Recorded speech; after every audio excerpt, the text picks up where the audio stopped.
കണ്ണൂർ ഏഴരക്കണ്ടത്ത് നടക്കുന്ന പൊന്നിത്തങ്കത്തിൽ ആവേശം ഇരട്ടിയാക്കി ന്യൂസ് മലയാളം അവതരിപ്പിച്ച പാട്ടംഗം തച്ചോളി ഉദയനന്റെയും ഗുരുവായ കതിരൂർ ഗുരുക്കളുടെയും അംഗം വെട്ടലിന്റെ ഓർമ്മ പുതുക്കി സാംസ്കാരിക വകുപ്പാണ് പൊന്നിത്തങ്കം സംഘടിപ്പിക്കുന്നത്. പൊന്നിത്തങ്കത്തിന്റെ സാംസ്കാരിക സമ്മേളനം മുഖ്യമന്ത്രി പിണറായി വിജയൻ ഉദ്ഘാടനം ചെയ്തു.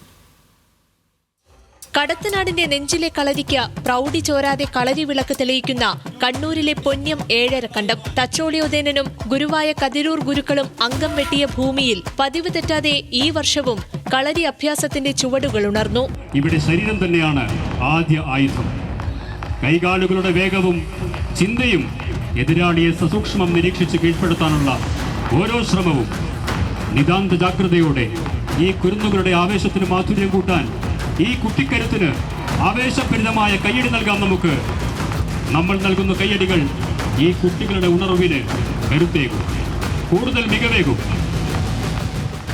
അംഗചേകവരുടെ പടവെട്ടൽ കണ്ട ആവേശം പൂണ്ട കാണികൾക്ക് മുന്നിൽ പാട്ടിന്റെ ആവേശം വിതറി പൊന്നിത്തങ്കത്തിൽ ന്യൂസ് മലയാളം അവതരിപ്പിച്ച പാട്ടംഗം സച്ചിൻ വാര്യരും ലിബിൻസ് കറിയയും ലൈവ് ഷോ നയിച്ചു.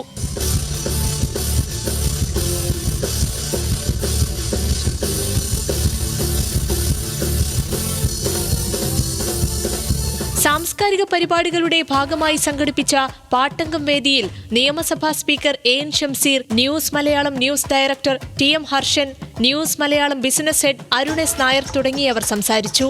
ഈ പൊന്നിത്തങ്കം എന്നുള്ള ഈ പേര് ആദ്യം പ്രഖ്യാപിക്കപ്പെട്ടപ്പോൾ തന്നെ ഇവിടെ വന്നത് കാണണം എന്ന് മനസ്സിലാഗ്രഹിച്ച ഒരാളാണ് ഞാൻ. പൊന്യമുള്ള കാലത്തോളം ഈ പൊന്നിത്തങ്കം തുടരണം എന്നുള്ള ഒരു തീരുമാനത്തോടെ നടപ്പാക്കിയിരിക്കുന്ന ആ ഒരു പരിപാടി തന്നെയാണിത്. ആ ഒരു സംഘാടനം തീർച്ചയായും ഏറ്റവും അഭിനന്ദനാർഹമാണ്. അതിവിടെ നിൽക്കുമ്പോൾ ഒരു വാക്ക് അതിനെക്കുറിച്ച് പറയാതെ പോകാൻ കഴിയില്ല എന്നുള്ളത് കൊണ്ടാണ് ഞാൻ അതുകൂടി പറയുന്നത്. പൊന്നിത്തങ്കം ലോകത്തെമ്പാടുമുള്ള മലയാളികളുടെ മനസ്സിൽ പതിപ്പിക്കുന്ന പേരാക്കി മാറ്റാൻ സാധിച്ചത് നിങ്ങളെപ്പോലുള്ള പലരുടെയും പിന്തുണ കൊണ്ടാണ്. അതിലേറ്റവും പ്രധാനപ്പെട്ട പേര് പൊന്നത്തെ ജനങ്ങൾ തന്നെയാണ്. അച്ചടക്കത്തോടുകൂടി കാലം അത്രയും ഇതിൻ്റെ സംഘാടകന്മാരായി പരിപാടി പോലും കാണാതെ നിൽക്കുന്നത് പൊന്നത്തെ ഇതിൻ്റെ സംഘാടകന്മാരാണ്. പല ചാനലുകളും ഞങ്ങളുടെ ചാനൽ പാർട്ട്ണറാണ് ഇതിനോടകം വന്നിട്ടുണ്ട്. അതിൽ ന്യൂസ് മലയാളം 24/7 വന്നതിൽ ഞങ്ങളുടെ സന്തോഷം ഇവിടെ അറിയിക്കുന്നു. ഇനിയും ഞങ്ങളുമായി ഭാവിയിലും സഹകരിക്കാൻ ന്യൂസ് മലയാളം 24/7 തയ്യാറാകും എന്ന ശുഭാപ്തി വിശ്വാസത്തിൽ ഇന്നത്തെ ന്യൂസ് മലയാളം 24/7 ഷോ എല്ലാവിധ ആശംസകളും നേർന്നുകൊണ്ട് ഞാൻ എൻ്റെ വാക്കുകൾ അവസാനിപ്പിക്കുന്നു. സാംസ്കാരിക വകുപ്പിന്റെ ആഭിമുഖ്യത്തിൽ സംഘടിപ്പിക്കുന്ന പൊന്നിത്തങ്കത്തിൽ കേരളത്തിലെ എല്ലാ കളരികളിൽ നിന്നുമുള്ള അഭ്യാസികൾ പയറ്റാനെത്തുന്നുണ്ട്. 3.5 നൂറ്റാണ്ടു മുൻപ് കതിരൂർ ഗുരുക്കളും ഒതേനനും തമ്മിലുള്ള പ്രശസ്തമായ അംഗം കുംഭം 10-11 തീയതികളിൽ ഏഴരക്കണ്ടത്ത് നടന്നുവെന്നാണ് അറിയപ്പെടുന്നത്. അംഗത്തിനിടെ ഒതേനൻ കതിരൂർ ഗുരുക്കളെ പരാജയപ്പെടുത്തിയെന്നും വടക്കൻ പാട്ടിൽ ഉൾപ്പെടെ പറയുന്നു.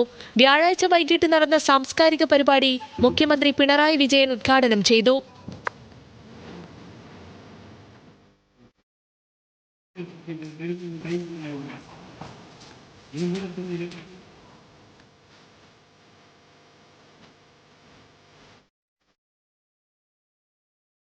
ഈ മാസം 16-ന് ആരംഭിച്ച പൊന്നിത്തങ്കത്തിന്റെ 11ാം സീസണിന് 22-ാം തീയതി സമാപനമാകും.